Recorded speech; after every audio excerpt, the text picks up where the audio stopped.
जी अस्सलाम वालेकुम स्टूडेंट्स। जी आज के लेक्चर में हम एक्सरसाइज 11.1 कंप्लीट करेंगे। चैप्टर का नाम है हमारे पास इंफॉर्मेशन हैंडलिंग। इसी नाम का हमने चैप्टर नंबर 12 9th क्लास में भी किया था।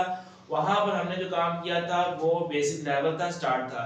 अब हमने जो काम करना है थोड़ा सा इसको हमने एडवांस लेवल में करना है। कुछ नए टॉपिक्स होंगे, उनके रिलेटेड कुछ क्वेश्चन होंगे, वो सॉल्व करेंगे। तो एक्सरसाइज स्टार्ट करने से पहले कुछ डेफिनेशन है वो हम डिस्कस करते हैं। पहली डेफिनेशन हमारे पास आती है मीडियन की।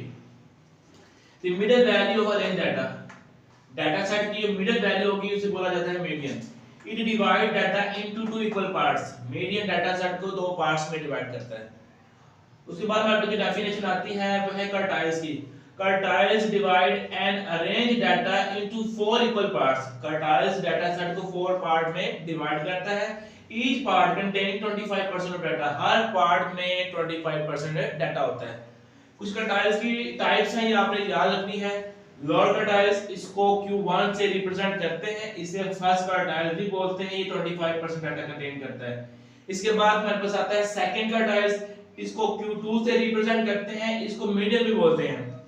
Q2 को मीडियन भी बोलते हैं, ये 50% डाटा कंटेन करता है। इसके बाद आती है हमारे पास अपर कर्टाइल्स, इसको Q3 से रिप्रेजेंट करते हैं, इसको थर्ड कर्टाइल भी बोलते हैं। 75% डाटा कंटेन करता है। ठीक है, टोटल कितने कर्टाइल हमारे पास हो गए हैं? 3।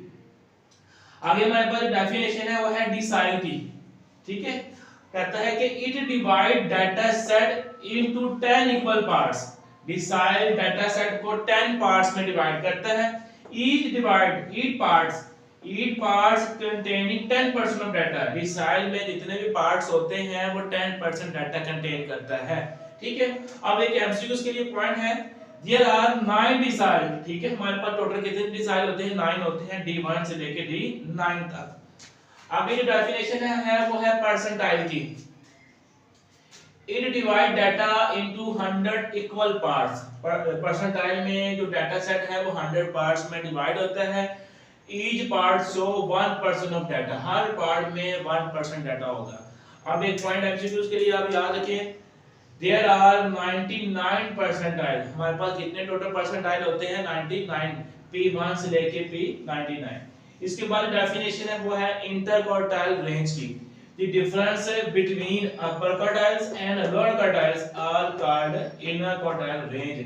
IQR is equal है Q3 minus Q1। ठीक है, अब इसके बाद जो डेफिनेशन हमारे पास है बॉक्स विस्कर प्लॉट। ये क्या है देखते हैं।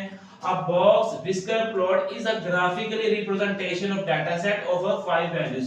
5 values का हमारे पास सेट होगा, उसको ग्राफिकली रिप्रेजेंट करेंगे, जो शेप बनेगी उसे बोलेंगे बॉक्स विस्कर प्लॉट। वो कौन सी 5 वैल्यूज हमारे पास है? मिनिमम वैल्यू जहां से डाटा स्टार्ट होता है, मैक्सिमम वैल्यू डाटा की जो लास्ट वाली वैल्यू होती है, first quartile, median and third quartile. ठीक है, अब यहां पर देखिए हमारे पास बॉक्स है, ये डेफिनेशन के मुताबिक डायग्राम है। बॉक्स जहां से स्टार्ट होता है उस वैल्यू को बेटा बोलते हैं Q1। ठीक है, जहां से बॉक्स स्टार्ट होगा उस वैल्यू को क्या बोलेंगे? Q1। बॉक्स जहां पे खत्म होगा उस वैल्यू को बोला जाता है Q3। ठीक है, अब इसके बाद आपने ये बात याद रखनी, बॉक्स के दरमियान में जो लाइन होती है, जो बॉक्स को दो बराबर हिस्सों में डिवाइड करती है, उसे बोलेंगे मीडियन। ठीक है, अब इसके बाद जो हमारे पास होता है कि मिनिमम वैल्यू से लेके इस बॉक्स तक ये जो लेंथ होती है, ये जो लाइन होती है ये वाली, और इस बॉक्स से मैक्सिमम वैल्यू मतलब जो हमारे लास्ट वैल्यू उस लाइन तक वहां तक ये जो लाइन बनेगी इसको हम बोलते हैं हमारे पास विस्कर्स। ठीक है, इन लाइन को हम क्या बोलेंगे? विस्कर्स। तो ये हमारे पास है बॉक्स विस्कर। ठीक है, ये हमने अच्छे से याद रखना है। अब इसमें कुछ पॉइंट्स है, ये आपने एमसीक्यूज के लिए भी आपने तैयार करने हैं। वो कौन सा है? बॉक्स।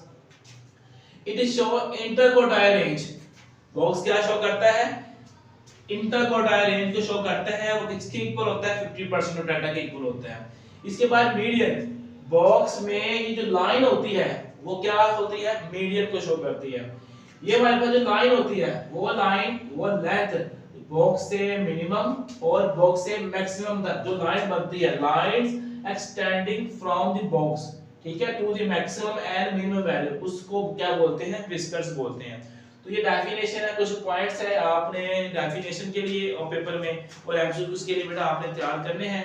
तो हम जो है ना हमारे जो एक्सरसाइज है वो स्टार्ट करते हैं। जी बेटा हमारे पास क्वेश्चन नंबर 1 है। अब क्वेश्चन नंबर 1 में कहता है कि आपके पास एक फ्रीक्वेंसी डिस्ट्रीब्यूशन का टेबल है और उसके फर्स्ट पार्ट में कहता है कि आपने एक होमोजेनियस फ्रीक्वेंसी ग्राफ बनाना है और सेकंड पार्ट में हमने मीडियन, लोअर, अपर क्वार्टाइल फाइंड करना है, P3 P80 इनमें क्वार्टाइल रेंज फाइंड करना है, साथ हमने जो है ना इसका जो आंसर है एक होल नंबर की फॉर्म में देना है। तो सबसे पहले हम जो है ना कॉमोलिटी फ्रीक्वेंसी का ग्राफ बनाते हैं। ग्राफ बनाने के लिए आपने बात याद रखनी है, कॉमोलिटी फ्रीक्वेंसी हमारे पास होनी चाहिए और साथ हमें क्लास बाउंड्री की अपर लिमिट्स हमारे पास होनी चाहिए। अब क्लास बाउंड्री हम कैसे बनाते थे, क्लास की जो हमारे पास लोअर लिमिट्स होती है उसमें 0.5 माइनस करते हैं और अपर में हम 0.5 ऐड करते हैं। इसमें 0.5 माइनस करेंगे, इसमें ऐड करेंगे तो हमारे पास फर्स्ट क्लास बाउंड्री, इसमें माइनस किया इसमें ऐड, ये हमारे पास आ गई, इसमें माइनस इसमें ऐड, ये हमारे पास आ गई। इसी तरह हम सब में क्लास बाउंड्री बनाएंगे तो हमारे पास ये क्लास बाउंड्री का कॉलम आ गया। इसके बाद हम जो है ना कॉमोलिटी फ्रीक्वेंसी बनाते हैं। अब कॉमोलिटी फ्रीक्वेंसी बनाने के लिए पहली फ्रीक्वेंसी ऐसी, इसमें नीचे वाले ऐड करते जाएंगे तो हमारे पास ये कॉमोलिटी फ्रीक्वेंसी का ग्राफ कॉलम आएगा। ठीक है, 3 में 12 ऐड किया, 15 में 15 ऐड किया, 30 में 23 ऐड किया, 53 में 12 ऐड किया, 65 में 8 ऐड करेंगे तो हमारे पास 73 में 7 ऐड करें तो 80 आता है।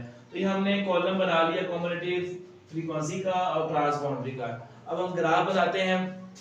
ग्राफ बनाने के लिए कॉमोलिटी फ्रीक्वेंसी y एक्सिस के ऊपर ड्रा करेंगे और क्लास बाउंड्री की अपर लिमिट जो है वो हम x एक्सिस के ऊपर ड्रा करेंगे। ठीक है, अब उसके लिए सबसे पहले देखिए हमारे पास जो गैप आ रहा है कितना आ रहा है, 3 से स्टार्ट हो रहा है, 80 पे बहुत बड़े नंबर आ रहे हैं। तो फ्रीक्वेंसी को हमने y एक्सिस के ऊपर ड्रा करना है तो y एक्सिस के ऊपर जो हम 1 यूनिट 1 बॉक्स सेलेक्ट करेंगे वो 10 नंबर का सेलेक्ट करेंगे।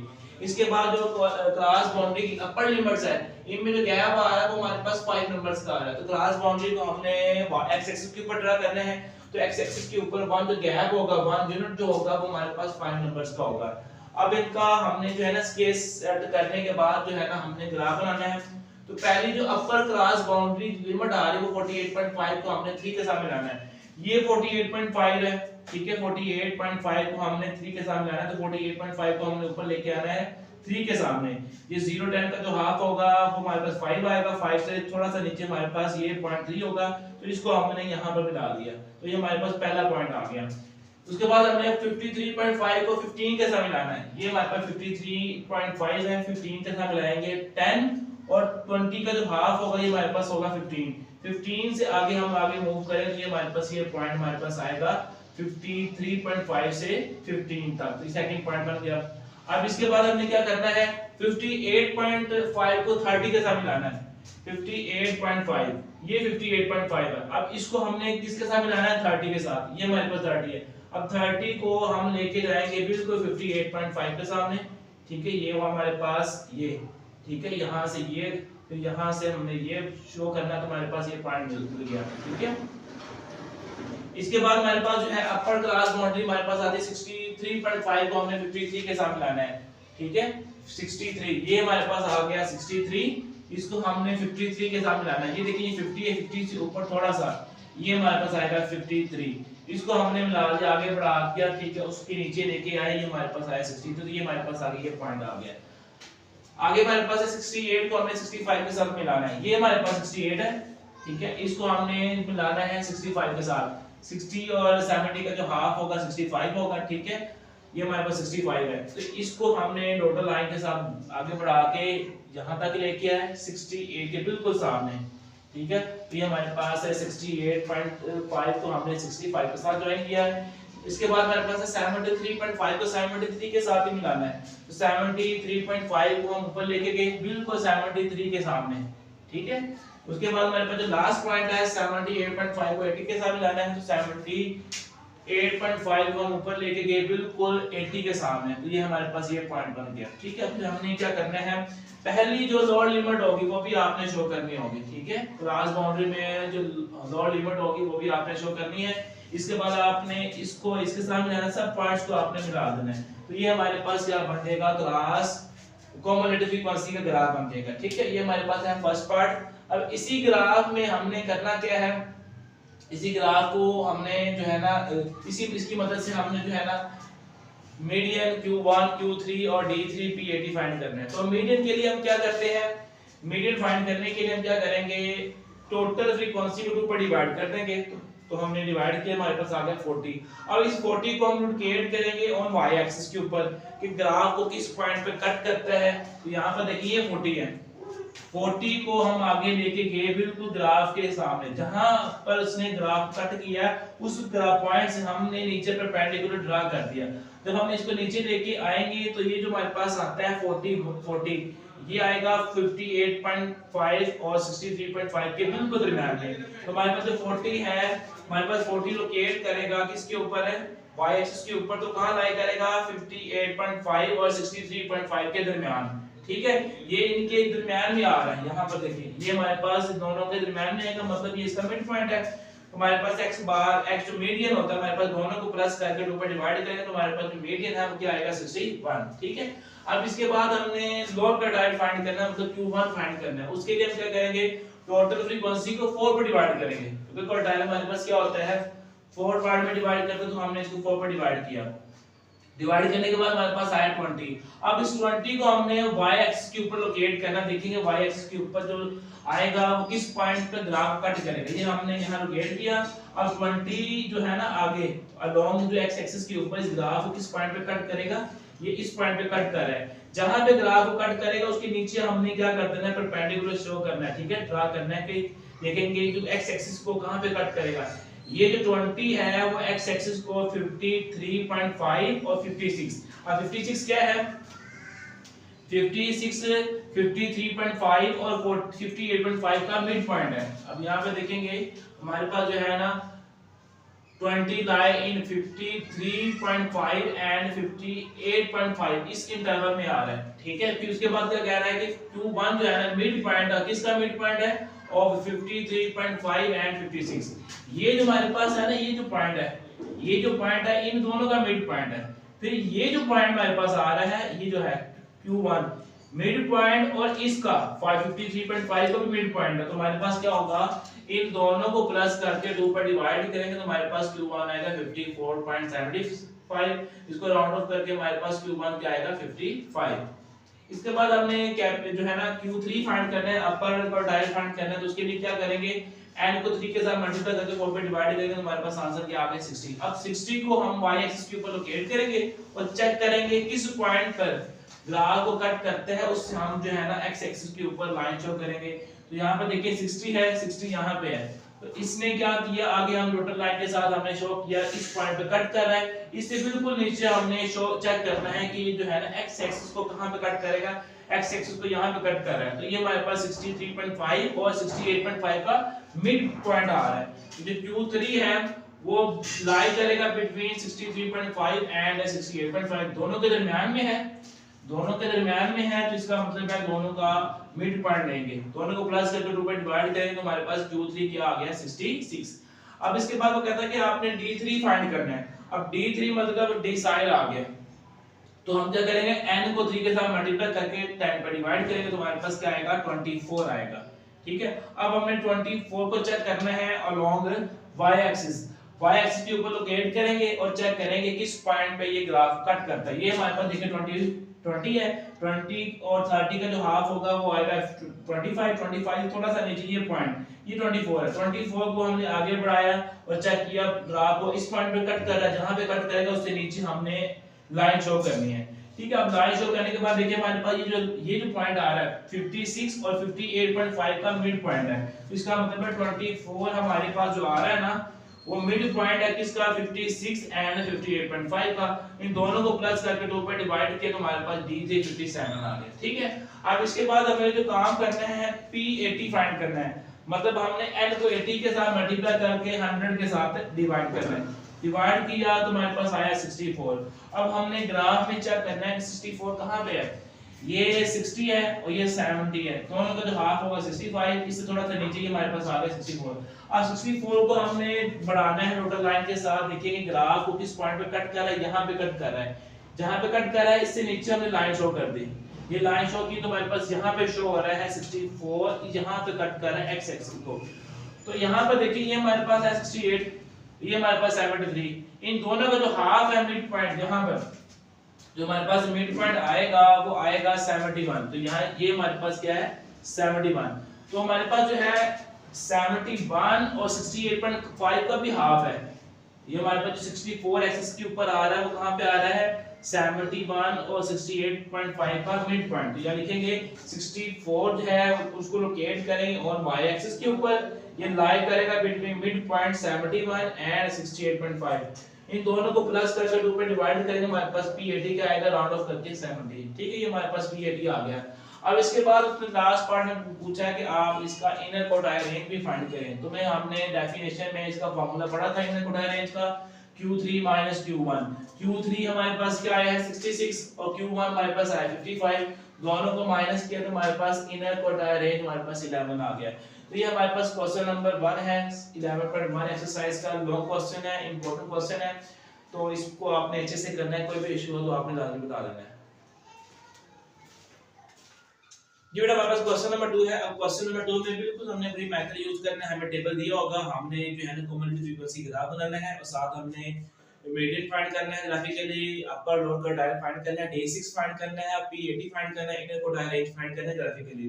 उसके लिए हमें जो है ना ग्राफ बनाना पड़ेगा, उसके लिए हमें कॉमन फ्रीक्वेंसी और क्लास बाउंड्री चाहिए। तो यहाँ पर देखिए हमें जो टेबल दिया हुआ है उसमें हमें जो क्लास दी हुई है वो क्लास हमें जो दी हुई है क्लास बाउंड्री की फॉर्म में दी हुई है। जैसे कि हमारे पास देखिए पहली क्लास की जो अपर लिमिट है वही हमारे पास सेकंड क्लास की लोअर लिमिट है, फिर सेकंड क्लास की जो अपर लिमिट है वही हमारे पास थर्ड क्लास की लोअर लिमिट है। मतलब हमें जो क्लास दी गई है ये हमारे पास क्लास बाउंड्री की फॉर्म में है। हमें क्लास बाउंड्री हमें बनानी नहीं पड़ेगी, हमें क्लास बाउंड्री दी गई है, हमें सिर्फ ये चाहिए क्लास जो है ना कॉमन फ्रीक्वेंसी चाहिए। अब कॉमन फ्रीक्वेंसी कैसे बनाते हैं, पहली फ्रीक्वेंसी आगे ऐसे इसमें नीचे वाली ऐड करते जाएंगे तो हमारे पास ये कॉमन फ्रीक्वेंसी कॉलम भी आएगा। ठीक है, क्लास बाउंड्री दी थी, हमने कॉमन फ्रीक्वेंसी फाइंड कर ली है। अब हम जो है ना ग्राफ बनाते हैं। ग्राफ बनाने के लिए सबसे पहले हम y एक्सिस के ऊपर x एक्सिस के ऊपर स्केल सेट करते हैं कि हम जो बॉक्स ले रहे हैं वो उसमें कितने नंबर होंगे। यहाँ पर देखिए हमारे पास जो क्लास बाउंड्री है ना उसमें जो नंबर आ रहे हैं 10 का गैप आ रहा है। ठीक है, तो x एक्सिस के ऊपर हम जो 1 यूनिट लेंगे, 1 जो गैप होगा उसमें टोटल नंबर कितने होंगे 10 होंगे। y एक्सिस के ऊपर हमने कॉमन फ्रीक्वेंसी को शो करना है, तो यहाँ पे देखिए 4 और 40 है। तो y एक्सिस के ऊपर जो 1 बॉक्स हमारे पास होगा उसको हम सेट करते हैं 4 नंबर होंगे उनमें। तो यहाँ पर हमने स्केल सेट कर लिया। अब यहाँ पर हम ग्राफ बनाते हैं। ग्राफ बनाने के लिए पहली जो अपर लिमिट है वो 79 को हमने 4 के साथ मिलाना है। ये 79 है, इसको ऊपर लेके आएंगे बिल्कुल 4 के सामने, तो ये 4 के सामने हमने ये पॉइंट शो किया। उसके बाद हमारे पास 89, ये हमारे पास 89 है, 89 को हमने 14 के साथ मिलाना है।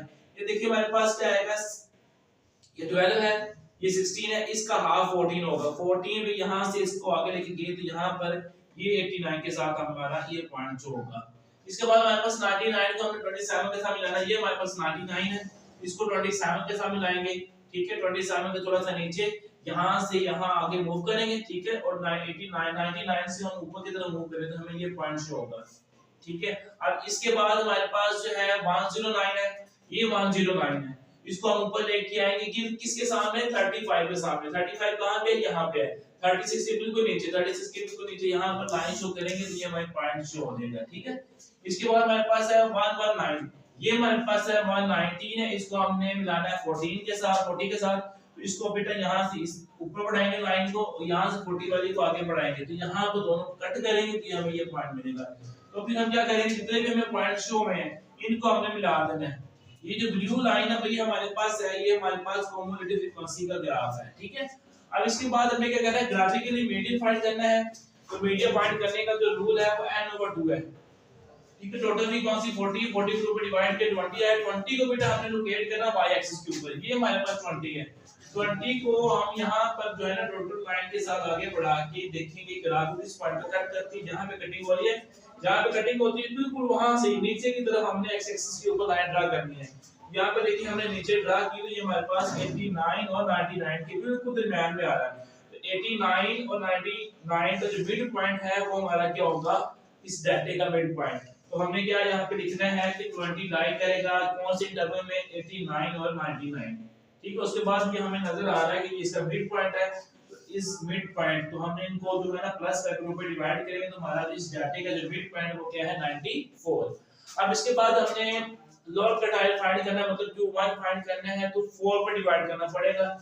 जो हमारे पास टोटल फ्रीक्वेंसी है इसको हमने 4 पर डिवाइड किया तो हमारे पास आंसर आ सकते हैं। अब हमें इस 10 को चेक करना है y एक्सिस के ऊपर लोकेट करके कि किस पॉइंट पे ग्राफ कट कर रहा है। ये देखिए हमारे पास है 8। ठीक है। 8 और 12 का जो हाफ होगा 10 होगा। 10 को बेटा हमने यहाँ से इसको आगे बढ़ाया और इस ग्राफ इस पॉइंट पे ये कट कर रहा है, जहां पे कट कर रहा है वहां से मैं नीचे यहाँ पे लाइन शो कर दी। ठीक है, यहाँ पे वो कट कर रहा है, कहाँ पे आ रहा है 79 और 89 वाली क्लास में। 10 लाइक करेगा 79 और 89 वाली क्लास में। ये ऑलमोस्ट बिल्कुल जो है ना इनका मिड पॉइंट है। तो इन दोनों को प्लस करके 2 पर हमने डिवाइड किया तो हमारे पास जो लोअर कट आया वो हमारे पास क्या आ गया 84। ठीक है, इसके बाद हमने अपर कट आया फाइंड करना है, मतलब Q3 फाइंड करना है। Q3 फाइंड करने के लिए हमने टोटल फ्रीक्वेंसी को 3 के साथ मल्टीप्लाई करके 4 पे डिवाइड करना तो हमारे पास आंसर आ गया 30। ठीक है, अब यहाँ पर देखिए हमारे पास क्या आएगा 30 को हमने लोकेट करना है y एक्सिस के ऊपर। यहाँ पे देखिए ये 28 है, यहाँ ये 32 है, इनका हाफ हमारे पास 30 होगा। 30 को हमने यहाँ पर अलोंग x एक्सिस के ऊपर एक डॉटेड लाइन के साथ आगे बढ़ाया और जहां पर ये ग्राफ को कट करेगा उस पॉइंट से हमें बिल्कुल नीचे x एक्सिस के ऊपर हमने लाइन शो करनी है। ठीक है, ये इस पॉइंट पर कट कर रहे हैं। अब देखिए हमारे पास जो 30 आ रहा है ना वो 99 और 109 की जो है ना दरमियान में आ रहा है। 99 और 109 वाली क्लास में आ रहा है। तो यहाँ पे लिखेंगे हमारे पास जो 30 लाइन करेगा 99 और 109 वाली क्लास में। 99 और 109 वाली क्लास में। ठीक है, अब इसके बाद जो हमारे पास है ना इसके बाद यहाँ पे आ रहा है। ठीक है, अब देखिए हमारे पास 99 और 109 वाली क्लास का जो मिड पॉइंट है वो 105 है। मिड पॉइंट से थोड़ा सा भी यहाँ पे पहले आ रहा है। ठीक है, हमारे पास Q3 जो है वो 99 और 109 वाली क्लास में आ रहा है और जो 30 आ रहा है बिल्कुल वो कहाँ पे आ रहा है इस क्लास का जो मिड पॉइंट है ना 105 उससे पहले आ रहा है, 2 स्टेप पीछे आ रहा है। ठीक है, तो हमारे पास जो है Q3 है वो कितना है 30 right left near of mid point 105। ठीक है, हमारे पास जो है ना मिड पॉइंट जो है 105 बिल्कुल लेफ्ट साइड पे है तो Q3 हमारा कितना आ गया 103। ये हमारे पास Q3 भी आ गया। इसके बाद उसने बोला है कि D6 फाइंड करना है तो हम क्या करेंगे डिसाइड है तो टोटल फ्रीक्वेंसी को 6 के साथ मल्टीप्लाई करके 10 पे डिवाइड करेंगे तो हमारे पास जो आता है 24 आता है। 24 को हम लोकेट करेंगे y एक्सिस के ऊपर। ये हमारे पास 24 है, इसको y एक्सिस पे हमने लोकेट किया। अब जहां से हमने जो है ना आगे लाइन शो करनी है और चेक करना है किस पॉइंट पे ग्राफ कट कर रहा है। यहां पे कट कर रहा है बिल्कुल यहां से नीचे की तरफ y एक्सिस के ऊपर जो है ना हम एक लाइन शो करते हैं कि यहाँ पे कट कर रही है तो हमारे पास जो है ना यहाँ पे कटिंग हो रही है।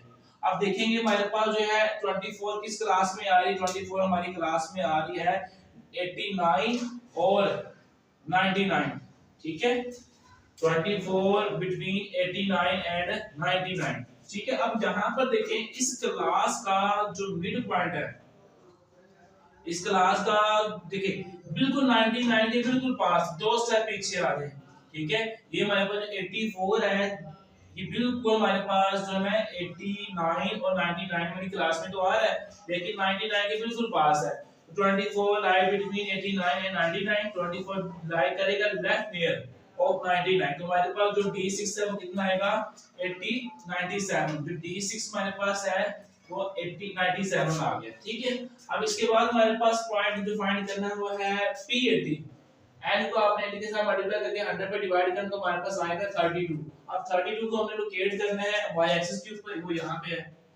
ठीक है, यहाँ से हमने लाइन शो करनी है जो ग्राफ कट करेंगे उस पॉइंट पे हमने नीचे की तरफ x एक्सिस के ऊपर हमने जो है लाइन शो करनी है। जैसे हम एक्सिस के ऊपर लाइन शो करेंगे तो ये हमारे पास 105 के ऊपर आएगा। अब 105 क्या है क्लास इंटरवल 99 और 109 का मिड पॉइंट है। ठीक है, तो यहाँ लिखेंगे लाई ऑन मिड पॉइंट 105। ठीक है, हमारे पास जो है P80 105 आ गया। अब इसके बाद उसने बोला है कि लास्ट पर आपने इनर कोडाई रेंज भी फाइंड करना है तो Q3 में से Q1 को माइनस करेंगे तो हमारे पास इनर कोडाई रेंज 19 आ गया। ठीक है, उम्मीद करता हूं बेटा आपको दोनों प्रोसेस समझ आ गए होंगे। सेम मेथड है। ठीक है, थोड़ा सी लेंथी है, इजी है जी बेटा। हमारे पास क्वेश्चन नंबर 3 है। अब क्वेश्चन नंबर 3 में हमने जो करना है वो Q1 Q3 फाइंड करना है, मीडियन फाइंड करना है, इनर कोडाई रेंज फाइंड करना है। उसके बाद हमें बॉक्स है विस्कर बेटा हमने बनाना है। अब देखें यहाँ पर जो है ना Q1 Q2 Q3 और मीडियन वगैरह ये जब हम फाइंड करते हैं तो हमारे पास जो डाटा होता है वो अरेंज फॉर्म में होता है। ठीक है। तो ये हमारे पास जो डाटा है वो अरेंज नहीं है, तो हम यहाँ से पहले इसको सीक्वेंस के साथ लिखेंगे। ठीक है, सबसे छोटा नंबर हमारे पास जो आ रहा है वो 3 है। 3 के बाद हमारे पास आएगा 4, 4 के बाद जो है देखेंगे 5 आ रहा है, तो यहाँ पे देखेंगे 3 5 आ रहा है। 5 के बाद 6 है, फिर 7 है, फिर 8 है, फिर 9, 10 हमारे पास 10 भी है, 10 के पास 11 भी है, 12 भी है, 12 के बाद हमारे पास 13 वो भी है, 13 के बाद 14 भी है, 15 16 एंड 17 ये हमने अरेंज कर दिया। अब अरेंज करने के बाद जब हम मीडियन फाइंड करते हैं अनग्रुप डाटा का, तो हम पहले काउंट करते हैं इवन फॉर्म में है या ऑड फॉर्म में। हम काउंट करते हैं यहाँ पे 1 2 3 4 5 6 7 8 9 10 11 12 13 14 और 15। ये हमारे पास जो है ना यहाँ पर जो n आ रहा है वो आता है 15, तो ये हमारे पास ऑड है। ठीक है, ऑड के लिए मीडियन का हमारे जो फॉर्मूला हम यूज करते हैं, मीडियन का जो फॉर्मूला हमारे पास होगा n प्लस 1/2। ठीक है, ये हमारे पास मीडियन का फॉर्मूला था। तो यहाँ पे क्या करेंगे 15 है, तो यहाँ पे वैल्यू पुट करेंगे, n हमारे पास 15 है तो आएगा 15 प्लस 1/2। ठीक है, तो इनको प्लस करेंगे 16 में 2 पर डिवाइड करेंगे तो हमारे पास क्या आएगा 8th पोजीशन पे जो नंबर है वो हमारा मीडियन होगा। ठीक है, हमारा मीडियन क्या है यहाँ पर 8th पोजीशन पे जो नंबर है 1 2 3 4 5 6 7 8, तुम्हारे यहाँ पे स्टैटिक का जो मीडियन है वो है आ गया 10। ठीक है, अब इसके बाद हमने करना है इसका लोअर टाइप फाइंड करना है, Q1 फाइंड करना है। ठीक है, Q1 फाइंड करने के लिए हमने ये करना ये, क्योंकि हमारे पास ये है ना, तो n प्लस 1, ठीक है, 2 पर डिवाइड करेंगे और मल्टीप्लाई करेंगे 1 के साथ, 4 के साथ यहाँ पे डिवाइड करेंगे क्योंकि कार्डाइल है। ठीक है, अब यहाँ पर हमारे पास n तो है 15 है, ठीक है, उसमें 1 ऐड करेंगे 16, 16 को 4 पर डिवाइड करेंगे तो हमारा आंसर क्या आएगा 4th नंबर। तो देखिए 4th नंबर कौन सा आ रहा है 1 2 3 4, तो Q1 हमारे पास कितना आएगा 6 आएगा। ठीक है, Q1 हमारे पास 6 आ गया। अच्छा, इसके बाद हम क्या करेंगे Q3 निकालते हैं। Q3 निकालने के लिए क्या करेंगे, ये हमारे पास है n प्लस 1/2। ठीक है, तो उसको 3 के साथ हम मल्टीप्लाई कर देंगे। तो अब देखिए हमारे पास n प्लस 1/4 है, हमारे पास क्या आएगा 3, ये हमारे पास आ रहा था 6 आ रहा था। ठीक है, ये 16 होगा, 16 को 4 पर डिवाइड करेंगे, 16 को जब हम 4 पर डिवाइड करेंगे तो हमारे पास आंसर आएगा 4 ही आएगा। 4 को 3 पर डिवाइड 3 के साथ मल्टीप्लाई करेंगे तो हमारे पास आएगा 12th पोजीशन पे जो नंबर है वो हमारे पास Q3 होगा। देखिए यहाँ पर 1 2 3 4 5 6 7 8 9 10 11 12, तो हमारे पास जो Q3 है वो 14 आ गया। ठीक हो गया ना, कार्टाइल है। मैंने अभी हमने क्वेश्चन किया है कि हम जो है ना 3 फाइंड करेंगे तो 3 के साथ मल्टीप्लाई, 6 फाइंड करेंगे 6 के साथ मल्टीप्लाई, कार्टाइल है तो 4 पर डिवाइड, डिसाइल होगा तो 10 पर डिवाइड। अच्छा, Q1 भी आ गया, Q3 भी आ गया। अब इसके बाद हमने क्या करना है कि इसका जो है ना इनर कोड रेंज फाइंड करनी है। ये फाइंड करते हैं IQR फाइंड करते हैं। इसके लिए Q3 में से Q1 को माइनस करते हैं, तो Q3 हमारे पास आया 14 और उसको माइनस करेंगे 6 में से माइनस करेंगे तो हमारे पास जो आंसर आता है वो आएगा 8। ठीक है, सारी वैल्यूज हमने फाइंड कर ली है। अब इसके बाद हमने जो है ना बॉक्स मिक्सर बनाना है। सबसे पहले यहाँ पर जो है हमारे पास डाटा है वो शो करते हैं। यहाँ पर वो है 3 से स्टार्ट हो रहा है, 3 सीक्वेंस के साथ जा रहा है, 3 के बाद 4 है, फिर 5 है, फिर 6 है, 7 8 9 10 11 12 13 14 15 16 एंड 17। ठीक है, अब इसके बाद हमने क्या करना है Q1 और Q3, Q1 और Q3 को पहले हमें शो करना है। Q1 और Q3 का बॉक्स बनेगा, Q1 6 है और Q3 हमारे पास 14 है।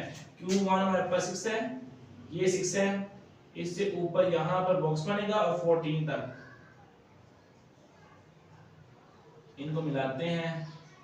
ठीक है, तो ये जो हमारे पास है, ये वाली जो लाइन है ये हमारे पास क्या है Q1 है, ये जो 14 है ये वाला 14 हमारे पास Q3 है। ठीक है, अब यहाँ पर देखें हमारा मीडियन क्या है 10 है, 10 इनके दरमियान है, तो यहाँ पर 10 है।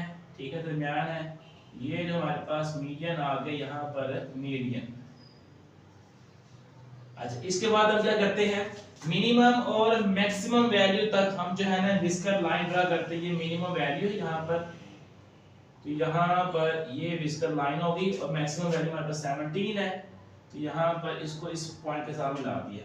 ये मिनिमम है और ये हमारे पास मैक्सिमम है। ठीक है बेटा, हमने क्या कर दिया, क्वेश्चन नंबर 3 जो है उसमें सारी वैल्यूज निकालने के बाद बॉक्स विस्कर प्लॉट भी हमने जो है ना शो कर दिया। उम्मीद करता हूँ आपको समझ आ गई होगी। तो बेटा हमारे पास क्वेश्चन नंबर 4 है। अब क्वेश्चन नंबर 4 में उसने डाटा दिया हुआ है, वो कहता है कि आपने जो है ना इसका मीडियन Q1 Q3 और इनर क्वार्टाइल रेंज फाइंड करनी है। उसके बाद हमने बॉक्स विस्कर प्लॉट हमने जो है ना वो बनाना है। अब यहाँ पर देखिए डाटा मैंने बेटा अरेंज करके लिख दिया है, तो हम यहाँ से अगर काउंट करें तो ये हमारे पास 1 2 3 4 5 6 7 8 9 10 11 12 13 14 15, तो ये हमारे पास टोटल वैल्यूज आ रही है 15 आ रही है। ठीक है, ये हमारे पास 15 आती है, तो 15 और होता है। तो और के लिए हमारे पास जो मीडियन है उसका फॉर्मूला क्या बनेगा, मीडियन हमने निकालना है, तो मीडियन का फॉर्मूला बनेगा हमारे पास n+1/2। ठीक है, अब यहाँ से क्या होगा, 15 है तो 15 + 1/2, तो प्लस करके डिवाइड करेंगे तो हमारे पास जो आंसर आता है वो आएगा 16 है। 16 को 2 पर डिवाइड करेंगे तो हमारे पास आंसर आएगा 8। तो देखेंगे 8 पोजीशन में जो नंबर होगा वो कौन सा है, वो हमारा मीडियन 1 2 3 4 5 6 7 8। तो इस डाटा जो का जो मीडियन होगा वो होगा 100। ठीक है, ये हमने फर्स्ट पार्ट कर लिया। अब इसके बाद हमने Q1 फाइंड करना है। Q1 फाइंड करने के लिए हम क्या करते हैं, जो हमारे पास डाटा होगा n+1 को हम डिवाइड कर देंगे 4 पर। ठीक है, 1 है तो 1 के साथ मल्टीप्लाई कर देंगे, तो हमारे पास देखिए यहाँ पर 15 में 1 ऐड करेंगे, 16 है 16 को 4 पे डिवाइड करेंगे, 15 + 1 डिवाइड बाय 4। ठीक है, तो हमारे पास क्या आएगा 16 और डिवाइड 4, तो मतलब फोर्थ पोजीशन में जो नंबर है ना वो देखना कौन सा बनता है, 1 2 3 4 96, तो यहाँ पर हमारे पास 96 बनेगा Q1। अच्छा, इसके बाद हमने फाइंड करना है Q3। अब Q3 का फॉर्मूला क्या बन जाएगा, Q3 का फॉर्मूला बनेगा n+1/4 और मल्टीप्लाई करेंगे 3 के साथ। ठीक है, अब यहाँ पर देखें n+1/4 हमारे पास कितना आता है 4 को 3 के साथ मल्टीप्लाई करेंगे तो हमारे पास आंसर आएगा 12। ठीक है, तो हम देखेंगे 12 पोजीशन पर जो नंबर है ना वो देखते हैं कौन सा आता है, Q3 हमारा वो आंसर होगा 1 2 3 4 5 6 7 8 9 10 11 12, तो 105 हमारा Q3 है। अब इसके बाद हमने इनर क्वार्टाइल रेंज भी फाइंड करना है, तो यहाँ लिखेंगे इनर क्वार्टाइल रेंज। उसमें हम क्या करते हैं, Q3 में से Q1 को माइनस करते हैं, 105 माइनस हमारे पास जो Q1 है वो 96 है, तो हम माइनस करेंगे तो हमारे पास आंसर क्या आएगा 4, यहाँ से 5 तो ये 9 आ गया। इनर क्वार्टाइल रेंज हमारे पास कितनी आ गई है 9। चले, ये हमारे पास आंसर आ गया। अब इसका हमने बॉक्स विस्कर प्लॉट बनाना है, तो उसके लिए यहाँ पर हम शो करेंगे पॉइंट्स। ठीक है, तो सबसे जो हमारे पास छोटा नंबर वो 92 है और हमने जाना है 110 तक। ये 92 है, उसके बाद आएगा 93, 94 नहीं है, 95 आ गया, 95 के बाद 96 है, फिर 97 है, फिर 98 है। ठीक है, 98 के बाद 99 है, फिर 100 आ गया, 100 के बाद 101 है, 101 के बाद 102 है, उसके बाद 103 नहीं है, 104 है, उसके बाद 105 आ गया, उसके बाद 107 आएगा, उसके बाद हमारे पास 108 आएगा, उसके बाद 110। ठीक है, अब ये लाइन के ऊपर शो करने के बाद हम सबसे पहले क्या करेंगे, Q1 और Q3। Q1 हमारे पास 96 है। ठीक है, ये 96 यहाँ से बॉक्स बनेगा, कहाँ तक जाएगा Q3 105 यहाँ तक। ठीक है, ये हो गया, तो इनको हम जो है ना मिलाते हैं यहाँ पर, ये हमारे पास बॉक्स बन गया। ठीक है, ये जो हमारे पास Q1 को शो करेगा। ठीक है, और यहाँ से ये जो लाइन आएगी ये हमारे पास Q3 को शो करेगी। अब यहाँ से हम मीडियन को भी शो करेंगे। मीडियन हमारे पास लाइन जो है वो 100 है, ये मीडियन है। ठीक है, यहाँ से ये दरमियान वाली लाइन की हमारे पास मीडियन है, ठीक है। अब इसके बाद हमने जो है ना इसका जो लाइन वो शो करनी है, ये है हमारे पास मिनिमम वैल्यू, यहाँ से बॉक्स तक, ये हमारे पास है मैक्सिमम वैल्यू, यहाँ से बॉक्स तक, ठीक है। ये हमारे पास मिनिमम वैल्यू है, ये हमारे पास है मैक्सिमम वैल्यू, ठीक है। ये हमारे पास क्या बन गया, बॉक्स फिक्स का प्लॉट बन गया, ठीक है। उम्मीद करता हूँ आपको समझ आ गई होगी। जी बेटा हमारे पास क्वेश्चन नंबर 5 है। अब क्वेश्चन नंबर 5 में हमें बॉक्स फिक्सर दिया हुआ है, हमने वहां से Q1 Q3 इनर को डायरेक्ट और मीडियन फाइंड करना है। तो यहाँ पर देखिए जहां से बॉक्स स्टार्ट होता है वहां से Q1 की वैल्यू मिलती है, जहां पर बॉक्स खत्म होता है वहां पे हमें Q3 की वैल्यू मिलती है, और जहां पर बॉक्स में लाइन होती है वो हमारे पास मीडियन की वैल्यू होती है। तो सबसे पहले यहाँ पर देखिए हमारे पास जो गैप आ रहा है वो 10 का आ रहा है, ठीक है। और दरमियान में जो हमारे पास नंबर्स आ रहे हैं, लाइन आ रही है 4 आ रही है। अगर 2 का भी गैप लें 10 12 14, यहाँ पर क्या आएगा 16, यहाँ पर 18, यहाँ पर 20, मतलब हमारे पास जो आ रहा है 2 का गैप आ रहा है। तो यहाँ पर देखें ये अगर 20 है तो ये हमारे पास क्या आएगा 22, तो यहाँ पर हमें जो Q1 मिलेगा वो 22 मिलेगा, ठीक है। उसके बाद यहाँ पर देखें ये हमारे पास 30 है, 32 34 और ये 36 है, दोनों के दरमियान में हाफ में आ रहा है। तो Q3 है वो हमारे पास आएगा 35, ठीक है। उसके बाद हम मीडियन निकालते हैं। मीडियन निकालने के लिए क्या करेंगे, देखिए यहाँ तक ये हमारे पास क्या आएगा, यहाँ ये हमने फाइंड करना है ये वाली लाइन। तो ये 22, ये 24, ये 26, दोनों का जो हाफ होगा 24 26 जो है ना, 21 स्टेप आगे जाएंगे तो हमारे पास जो मीडियन होगा, ठीक है। हमारे पास देखिए ना ये 24 बन गया, एक स्टेप आगे गए तो ये हमारे पास 24 के बाद 25 आ गया, ये हमारा मीडियन भी आ गया। अब इसके बाद हमारे पास इनर क्वार्टाइल रेंज आएगी, ठीक है। उसके लिए हम क्या करते हैं, Q3 में से हम Q1 को माइनस करते हैं तो हमारे पास क्या आएगा 35 माइनस 22, तो हमारे पास आंसर क्या आएगा 8 आएगा, यहाँ से 5 यहाँ से आगे तो हमारे पास क्या बनेगा 13, ठीक हो गया। ये हमने क्वेश्चन नंबर 5 कर लिया, उम्मीद करता हूं आपको समझ आ गई होगी। ये बेटा हमारे पास क्वेश्चन नंबर 6 है। अब क्वेश्चन नंबर 6 में हमें मिनिमम मैक्सिमम Q1 Q3 और मीडियन हमें दिया हुआ है। वो कहता है कि आपने बॉक्स फिक्स का प्लॉट आपने ना बनाना है। अब यहाँ पर देखें, यहाँ पर सबसे पहले हम लाइन शो करते हैं, ठीक है। उसके ऊपर जो है ना पॉइंट शो करेंगे। हमारे पास मिनिमम वैल्यू 12 है, मैक्सिमम हमारे पास 24 है। तो यहाँ से हम ये स्टार्ट करेंगे, 10 से स्टार्ट करते हैं और 10 का ही हम गैप लेते हैं, ठीक है। अच्छा इसके दरमियान में हम जो है ना 2 का लेंगे, ये 12 आ गया, ये 14, ये 16, ये 18, 20, फिर 22 24 आएगा, फिर 26, फिर 28, ठीक है। अब हमारे पास जो है Q1 है वो 14 है, ठीक है। Q1 हमारे पास 14 है, ये 12 है, ये 14 है। तो Q1 से हमने बॉक्स शो करना है, ये हमारे पास Q1 है, ठीक है। इस लाइन से हमने ऊपर बॉक्स बनाना है और कहां तक हमने बनाना है Q3। अब Q3 हमारे पास 24 है, ये 20 है, 22 24, अब 24 से ऊपर यहां से लाइन शो करेगी बॉक्स के लिए। अब इनको मिला के हम बॉक्स शो करते हैं, ये हमने बॉक्स बना दिया, ठीक है। इसमें ये जो लाइन है ये Q3 है, ये जो लाइन है ये हमारे पास Q1 है। इसके बाद हमने मीडियन शो करना है। अब देखिए हमारे पास ये 20 है, मीडियन हमारे पास है 19, ये हमारे पास है 18 और 19 का जो हाफ होगा ये हमारे पास होगा 8 19, तो ये हमारे पास आ गया है इसका मीडियन, ठीक है। ये हमारे पास आ गया मीडियन जो कि 19 है।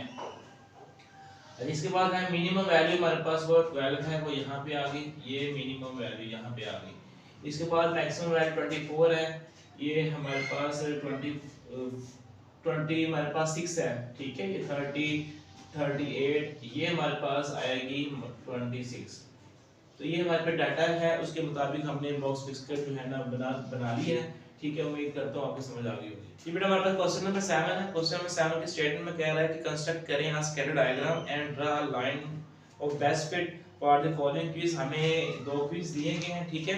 अब इनके दरमियान में बेटा हमने कोरिलेशन भी बताना है, इनकी स्कैटर डायग्राम भी बनानी है, उनकी डायरेक्शन भी बतानी है, ठीक है।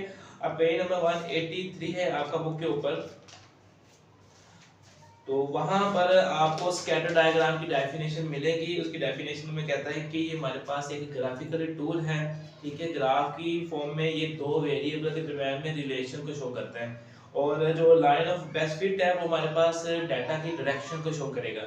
ये आपने पेज नंबर 183 के ऊपर इसकी डेफिनेशन अच्छे से कर लेनी है, और पेज नंबर है 184, वहां पे कोरिलेशन और कोरिलेशन की टाइप्स उनकी डेफिनेशन लिखी है। कोरिलेशन क्या होता है? रिलेशन होता है बिटवीन टू वेरिएबल। अब इसकी हमारे पास टाइप है पॉजिटिव कोरिलेशन। इसमें क्या होगा, एक वेरिएबल के बनने से दूसरी भी बढ़ जाए, ये हमारे पास पॉजिटिव कोरिलेशन होगा। उसकी जो शेप होगी डायग्राम इस तरह की बनेगी, ठीक है। और नेगेटिव कोरिलेशन में एक वेरिएबल के बनने से दूसरी कम हो जाएगी, तो वो हमारे पास नेगेटिव कोरिलेशन होगी, तो इसकी डायग्राम इस तरह बनेगी। और हमारे पास जो थर्ड हमारे पास है जीरो कोरिलेशन। इसमें क्या होगा, कोई पैटर्न नहीं होगा, ठीक है, कोई डायरेक्शन नहीं होगी। तो ये हमारे पास कोरिलेशन की डायग्राम है, ठीक है। और इनकी जो डेफिनेशन है ये आपने अच्छे से करनी है, स्कैटर डायग्राम की डेफिनेशन आपने करनी है। अब हम क्या करेंगे, ग्राफ के जरिए बेटा इनको शो करते हैं। Q1 और Q2 है, क्विज 1 और क्विज 2। आपने क्या करना है, क्विज 1 को आपने x एक्सिस के ऊपर शो करना है, और Q2 को आपने y एक्सिस के ऊपर शो करना है। अब एक्सिस के ऊपर शो करने के लिए हमें जो है ना स्केल सेट करना पड़ेगा। ये जो हम गैप लेंगे, ठीक है, x एक्सिस के ऊपर, ठीक है, गैप को बोलेंगे यूनिट। ये जो 1 यूनिट है बेटा वो हम क्या लेंगे, 5 के नंबर्स का लेंगे। y एक्सिस के ऊपर भी हम क्या करेंगे, हमारे पास जो नंबर आ रहे हैं 43 आ रहा है, तो y एक्सिस के ऊपर भी हम जो 1 यूनिट का जो गैप है वो भी हम 5 ही लेंगे, ठीक है। अब यहां से हम जो है ना इन पॉइंट्स को ड्रा करते हैं। जब हमारे पास x के ऊपर पहला आंसर है 14, उसको हमने 16 के साथ मिलाना है, तो 15 यहाँ पे इसको थोड़ा सा पीछे, यहाँ 14 आएगा, इसको हमें 16 के साथ मिलाना है y एक्सिस के ऊपर। तो ये y एक्सिस के ऊपर ये 15 है, इसके ऊपर 16 होगा, तो इसको यहाँ से यहाँ इसके साथ मिलाएंगे, तो ये हमारा पहला पॉइंट आ गया, ठीक है। अब इसके बाद क्या करेंगे, 28 को 20 के साथ मिलाएंगे। 28 हमारे पास है 30 से पहले, यहाँ पर आएगा, ठीक है, और 20 हमारे पास है यहाँ पे, तो 28 को हमने बढ़ाना है 20 तक, ठीक है। तो यहाँ से हमने बढ़ाया तो हमें ये पॉइंट मिल गया। इसके बाद उसके बाद 34 है, 34 या 35 के पीछे है, यहाँ पर इसको हमने बढ़ाना है 33 तक। ये 34 को हम बढ़ाएंगे, ठीक है, 33, ये देखिए 30 है, 30 से थोड़ा सा ऊपर जाएंगे 33 होगा, तो इसको थोड़ा सा ऊपर बढ़ाते हैं 35 के थोड़ा सा नीचे, ये हमारे पास आएगा 33। ये हमें थर्ड पॉइंट मिल गया, ठीक है। अब इसी तरह से हम क्या करेंगे, नेक्स्ट में हमारे पास 36 है, ये हमारे पास 35 के आगे 36 आएगा, इसको हमने मिलाना है 35 के साथ, ये 35 है, तो 36 को हम मिलाते हैं यहाँ पर 35 के साथ, ठीक है। चलिए अब नेक्स्ट हमारे पास 43 है, 43 हमारे पास 45 के बिल्कुल पास होगा यहाँ पर, इसको हमने 38 के साथ मिलाना है। ये हमारे पास 43 है, इसको y एक्सिस के साथ 48, y के बिल्कुल नीचे, ये हमारे पास 48 आ गया। चले अब इसके बाद हम क्या करेंगे, 45 हमारे पास यहाँ पर है, y एक्सिस के ऊपर हमने 39 लेना है, ये हमारे पास 40 के बिल्कुल नीचे, 40 के बिल्कुल नीचे ये हमारे पास आएगा, 45 को 39 के साथ मिलाया। उसके बाद हमारे पास क्या आएगा 46, अब 46 को हमने 42 के साथ मिलाना है, ये आ गया आपके पास 45 के आगे 46 है, इसको हमने मिलाना है 42 के साथ, ये 45 है, ये 40 है, थोड़ा सा ऊपर यहाँ पे आएंगे, ठीक है, ये यहाँ से बढ़ा के ये पॉइंट हमें यहाँ मिलेगा। इसके बाद लास्ट मेरे पास 49 है, ये 50 है, उससे पहले ये 49 आएगा, इसको हमने मिलाना है 43 के साथ, ठीक है, ये 49 के ऊपर बढ़ा दिया, और ये 50 है, 45 है, 45 से थोड़ा सा ऊपर ये 53 आ गया। अब हम क्या करेंगे, इनको लाइन बेटा यहाँ से लाइन शो करेंगे, ठीक है, एक लाइन शो कर देंगे इस तरह। अब ये भी हमारे पास जो है स्कैटर डायग्राम बनेगी, ठीक है। अब यहाँ से हमने बताना है कोरिलेशन के बारे में। अब यहाँ पे जो कोरिलेशन हमारे पास है, और कोरिलेशन बताने के लिए यहाँ पे देखें, यहाँ पर एक वैल्यू यहाँ पर जो है ना 14, 28, 34 ये भी इंक्रीज हो रही है, उसके साथ ये वाली वैल्यू इंक्रीज हो रही है, मतलब एक वेरिएबल के बढ़ने से दूसरा वेरिएबल बढ़ रहा है, तो ये हमारे पास स्ट्रॉन्ग कोरिलेशन, तो यहाँ लिखेंगे हमारे पास जो है कोरिलेशन आएगा कोरिलेशन हमारे पास क्या होगा, स्ट्रॉन्ग होगा। ठीक है, तो अब हमने करना ये है कि हमने ये स्केटर डायग्राम बनानी थी, कोरिलेशन के बारे में बता देना था। पॉजिटिव कोरिलेशन, ये हमारे पास क्या होगा, स्ट्रॉन्ग पॉजिटिव कोरिलेशन, ये होगा हमारे पास स्ट्रॉन्ग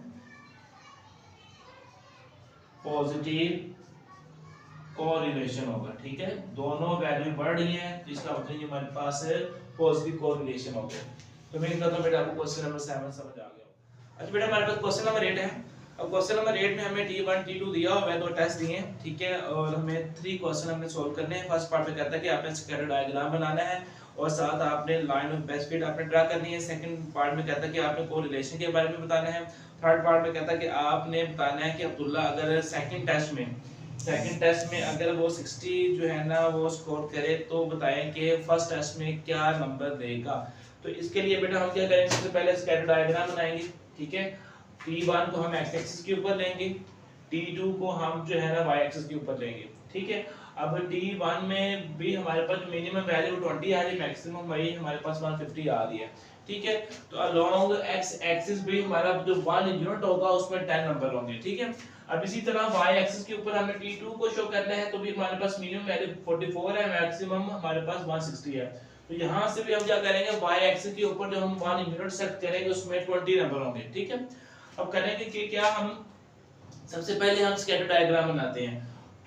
x एक्सिस के ऊपर हमारे पास पहला पॉइंट 20, अब 20 को हमने y एक्सिस के ऊपर 160 के साथ ज्वाइन करना, ये 20 है।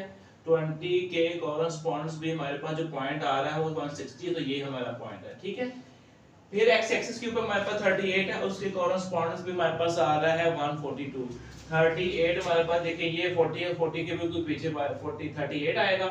इसको हम ऊपर लेके जाएंगे कहां तक, इसके कॉरेस्पॉन्डर्स 42, ये हमारे पास 42 आ गया।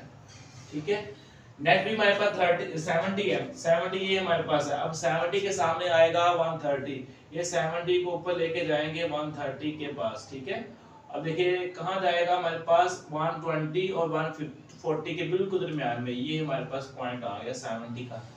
आगे हमारे पास है 40 को हमने 120 के साथ मिलाना है, ये 40 भाई 40 को हमने 120 के साथ मिलाएंगे, ये 40 को ऊपर बढ़ाएंगे, कहां तक बढ़ाएंगे 120 के बिल्कुल ये सामने। ठीक है, आगे हमारे पास 40 के बाद है 100 को भी ये 100 है, इसको हमने मिलाना है 70 के साथ। ठीक है, अब यहाँ पर 100 को ऊपर लेके जाएंगे, कहां तक जाएंगे, ये 60 और 80 का जो हाफ होगा 70 होगा। तो यहाँ पर 100 को ऊपर लेके गए, यहाँ पर हमारे पास आ गया 70। नेक्स्ट भी हमारे पास 110 है। ठीक है, यहाँ पर हमारे पास 110 है, तो यहाँ देखिए ये 110 है, 110 को हमने 50 के साथ मिलाना है, तो ये 110 को ऊपर लेके गए। ठीक है, ये हमारे पास सामने 40 आया, 40 से ऊपर ये हमारे पास मिड पॉइंट 50 हो गया। आगे भी हमारे पास 50 है, x एक्सिस के ऊपर 50 है, 50 यहाँ पे है, उसको हमने मिलाना है 144 के साथ, 140 के साथ। ठीक है, ये 50 को हम ऊपर लेके आते हैं कहां तक, 40 के साथ, ये हमारे पास ये 40 है। चलिए ये भी हो गया। 136 को हमने 44 के साथ, x एक्सिस के ऊपर 136, ये हमारे पास आएगा 135, थोड़ा सा इसके आगे एक स्टेप जाएंगे 136 आएगा, इसको हमने बढ़ाना है कहां तक, उसके सामने 144, यहां तक तो 40 आ गया, थोड़ा सा ऊपर जाएंगे ये 44 हो गया। ठीक है, आगे हमारे पास 150, ये 150 को हमने 36 के साथ मिलाना है, ये 150 है, ऊपर बढ़ाएंगे ये आता है हमारे पास 40 से नीचे ये हमारे पास पॉइंट आएगा 150 को 36 के साथ मिलाया। लास्ट भी हमारे पास 80 है, 80 हमारे पास यहाँ पे है, इसको हमने y एक्सिस के ऊपर 100 के साथ मिलाना है, तो 80 को बढ़ाएंगे ऊपर। ठीक है, ये हमारे पास 100 है। ठीक है, इसको मिलाने के बाद हम क्या करेंगे, लाइन को यहाँ से शो कर देंगे, ये लाइन हमें शो कर दी। अब देखिए हमारे पास कोरिलेशन के बारे में बताना है, स्कैटर डायग्राम है, लाइन भी हमने बता दी है, डायरेक्शन बेटा हमारे पास ये बता रहे हैं इस तरह है, और ये देखिए एक वैल्यू कम होने से दूसरी वैल्यू भी कम हो रही है। ठीक है, जिसका मतलब हमारे पास जो कोरिलेशन है वो हमारे पास क्या है, स्ट्रॉन्ग नेगेटिव है। ठीक है, स्ट्रॉन्ग नेगेटिव कोरिलेशन। ठीक है, ये सेकंड पार्ट भी हो गया। थर्ड पार्ट में हमें बताना है कि सेकंड टेस्ट में अगर 60 मार्क्स ले, इसकी कॉरेस्पॉन्डेंस फर्स्ट टेस्ट में कितने मार्क्स आएंगे, तो यहाँ से इसको बढ़ाते हैं, देखेंगे ग्राफ को कहाँ पे कट करेगा, यहाँ पे कट करेगा। ठीक है, इसके कॉरेस्पॉन्डेंस भी हमारे पास वैल्यू क्या आ रही है 110 है। इसका मतलब है अगर फर्स्ट टेस्ट में 60 है, सेकंड टेस्ट में 60 है, तो कॉरेस्पॉन्डेंस में हमारे पास फर्स्ट टेस्ट में हमारे पास थर्ड पार्ट में फर्स्ट टेस्ट में हमारे पास आएगा 110। तो ये हमारे पास क्वेश्चन नंबर 8 सॉल्व हो गया। उम्मीद करता हूँ आपको समझ आ गई होगी कि बेटा हमारे पास क्वेश्चन नंबर 9 है, लास्ट क्वेश्चन है। ठीक है, हमें टेबल दिया गया, वो कहते हैं इस टेबल की हमने स्कैटर डायग्राम बनानी है और line of best fit draw करनी है। और सेकंड पार्ट में कहता है कि आपने बताना है कि आइडेंटिफाई नेचर ऑफ कोरिलेशन के बारे में बताना है। थर्ड पार्ट में हमने बताना है कि GPA for student who spend 6.5 hours on social media. ठीक है, हमने बताना है कि सबसे पहले हम स्कैटर डायग्राम बनाते हैं। तो जो आवर्स हमारे पास है इसको भी हम एक्स एक्सिस के ऊपर ड्रा कर लेंगे, जीपीए भी हमारे पास जो होगा उसको हमने वाई एक्सिस के ऊपर ड्रा करना है। अब देखिए हमारे पास जो है ना ये जो एक्स एक्सिस के ऊपर हमने जो पॉइंट ड्रा करने हैं वो हमारे पास छोटे से हैं, तो यहाँ पर हम स्केल सेट करेंगे अलोंग। ठीक है, एक्स एक्सिस के ऊपर हमारे पास जो वन बॉक्स होगा, ठीक है, वो हमारे पास कितना होगा, उसमें एक नंबर होगा। ठीक है, अलोंग हमारे पास जो आएगा वाई एक्सिस के ऊपर, ठीक है, वो देखिए हमारे पास पॉइंट में है तो भी हम जो लेते हैं वन बॉक्स 0.5 का लेंगे। ठीक है, अब यहाँ पर देखें स्कैटर डायग्राम बनाते हैं। जब हमारे पास x के ऊपर 0.5 है, इसको हमने 4 के साथ मिलाना है। ये हमारे पास 0.1 का हाफ होगा 0.5, इसको मिलाएंगे ऊपर 4 के साथ, ये हमारे पास पॉइंट आ गया। ठीक है, जब x के ऊपर 1 होगा, ठीक है, ये 1 है, तो उसके सामने हमारे पास 3.9 है, तो मतलब इस 1 को लेके जाना बिल्कुल 4 के नीचे ये पास ये। ठीक है, उसके बाद हमारे पास x का आंसर 2 होगा, तो y का आंसर 3.7 होगा, ये 2 को हम लेके जाएंगे बिल्कुल थोड़ा सा इससे नीचे। ठीक है, ये आया हमारे पास 3.7। नेक्स्ट भी हमारे पास x के ऊपर है 3, x के ऊपर 3 है, ये 3 है, तो y का आंसर आएगा 3.5। ये हमारे पास 3 को हम मिलाएंगे, ये 3.5 आ गया। ठीक है, नेक्स्ट हमारे पास 4 है, 4 को हमने मिलाना है 3.3, ये 4 को हमने मिला दिया, ये 3 है, उससे थोड़ा सा ऊपर 3.3 हो गया। अब हमारे पास आ गया है 5 को हमने 3.1 के साथ मिलाना है, ये 5 आया। ठीक है, उसके ये 3 है, उसको यहाँ पे मिला दिया।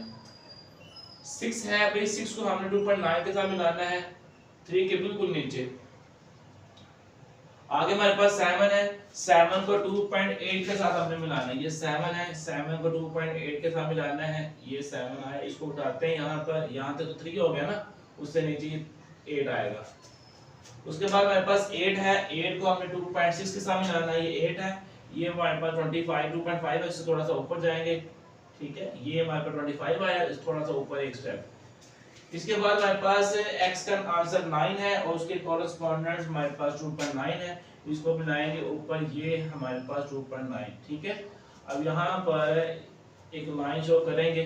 ठीक है, अब देखिए ये डायरेक्शन हमारे पास आ रही है, तो ये डायरेक्शन भी हमें क्या शो करती है, कोरिलेशन को क्या करेंगे, सेकंड पार्ट में हमने बताना था, ये हमारे पास है स्ट्रॉन्ग नेगेटिव। ठीक है, ये देखें एक बढ़ रही वैल्यू और दूसरी कम हो रही है। ठीक है, एक के बढ़ने से दूसरी कम हो रही है, हमारे पास स्ट्रॉन्ग नेगेटिव कोरिलेशन है, ये हमारे पास स्ट्रॉन्ग नेगेटिव कोरिलेशन। ठीक है, अब इसका थर्ड पार्ट में कहता है कि हमने बताना है कि वो 6.5 वोल्ट्स।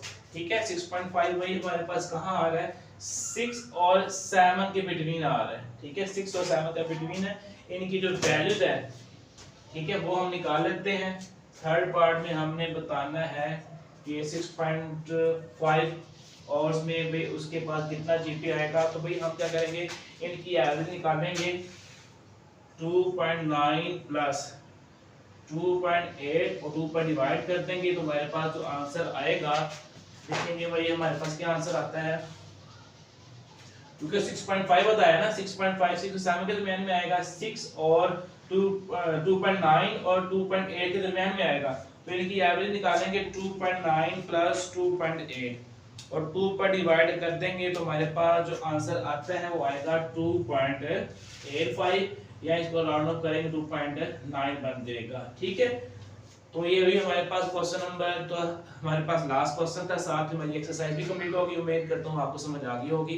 किसी भी तरह का इशू होगा तो आपने लाजमी बता देना है।